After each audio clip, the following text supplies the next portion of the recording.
நீ வேற யாரையாவது விரும்புறியா?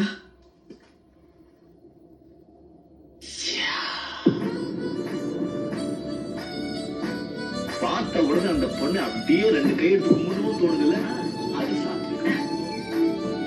நான் வாழ்ந்தா அது படையப்பனோட தான். அதிகமா ஆசைப்படுற ஆம்பளையும் அதிகமா கோபப்படுற பொம்பளையும் நல்லா வாழ்ந்ததா சரித்திரமே கிடையாது. நான் வாழ்ந்த இந்த வீட்டுல கடைசியா ஒரு தடவை உட்காந்துட்டு வந்துடுறேன்.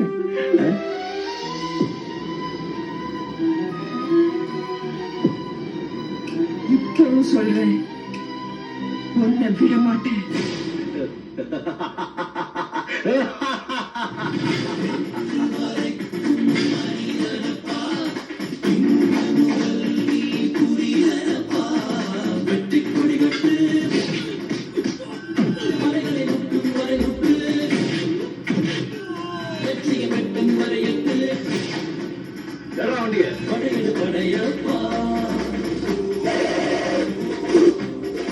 வயசானாலும் ஒரு ஸ்டைல் அழகும்